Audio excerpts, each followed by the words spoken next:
اسی تمہید کے میں حرف التماس لے کے چلتا ہوں عالی جناب مولانا ڈاکٹر حسن کمیلی صاحب قبلہ کی خدمت میں، جو ابھی دور دراز کا سفر طے کر کے ایام عزا کے دوران وہ یہاں تشریف لائے ہیں اور آپ کی آواز پر لبیک کہتے ہوئے اس مجلس کو خطاب کرنے کے لیے یہاں پر آ گئے ہیں۔ میں مومنین سے گزارش کروں گا کہ مولانا موصوف کے استقبال کے لیے بلند ترین صلوات پیش کریں۔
ایک مرتبہ سورہ حمد اور 3 مرتبہ سورہ توحید کی تلاوت فرمایا۔ مرحوم سید آن محمد گرامی ابن سید ابو محمد گرامی کی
اس دنیا میں تمہاری زندگی مختصر اور عارضی ہے۔ ایک دن تم سب مر جاؤ گے، مر جاؤ گے مگر مٹو گے نہیں۔ اس اس لیے کہ مرنا مٹنے کا نام نہیں ہے، بلکہ موت ایک دروازہ ہے جس سے گزر کے تمہیں اس ختم ہونے والی دنیا سے کبھی نہ ختم ہونے والی دنیا میں داخل ہونا۔ یہ دنیا دارالامتحان ہے، اور اس دنیا میں تمہیں انعام یا اپنے اعمال کی سزا پانی ہے۔ لہذا اس دنیا میں اپنی زندگی کو ایسے گزارو کہ زندگی میں خسارہ اور گھاٹا نہ ہونے پائے۔ اگر اس گھاٹے سے بچنا ہے تو اپنے آپ کو اس منصوبے کا حصہ بنا لو جو تمہارے خالق نے اس دنیا کی تخلیق اور تمہاری خلقت کے وقت تمہارے لیے طے کیا ہے۔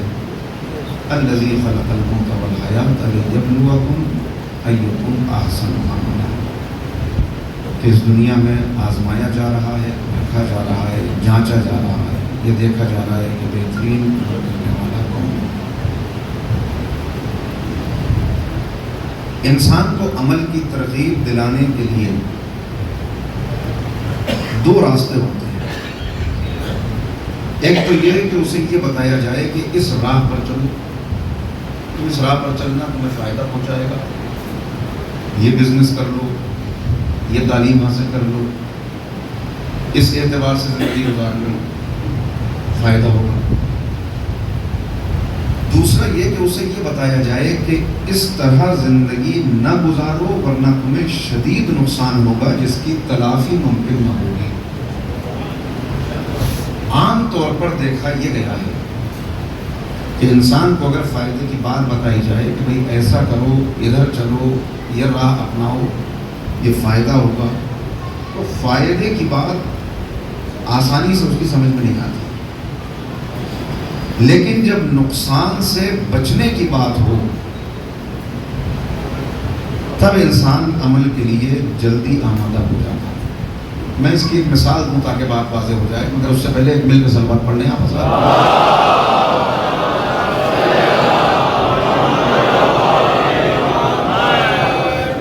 ایک نوجوان کو آپ سمجھاتے رہیے، لاکھ اس کو بتائیے کہ تم جو زندگی گزار رہے ہو یہ تمہارا طریقہ زندگی تمہاری آنے والی زندگی کو، تمہارے مستقبل کو برباد کر کے رکھے گا۔ جلدی اٹھا کرو، کچھ ایکسرسائز کیا کرو، رات کو اتنی دیر تک جاگنا، صبح اتنی دیر تک سونا، ان دوستوں کے ساتھ ہر وقت گزارنا، یہ تم کو برباد کر دے گا، تباہ کر دے گا۔ ذرا اپنی صحت کی طرف، اپنے مستقبل کی طرف توجہ کرو۔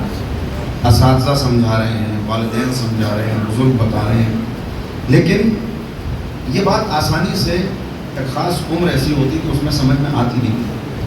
حالات بتائے جائیے، دلیلیں دیجیے، مثالیں دیجیے، فلاں شخص کو دیکھ لو، فلاں آدمی کو دیکھ لو، وہ کیسے کامیاب ہو گیا، وہ کیسے ناکام ہو گیا، مگر یہ بات آسانی سے سمجھ میں نہیں آتی۔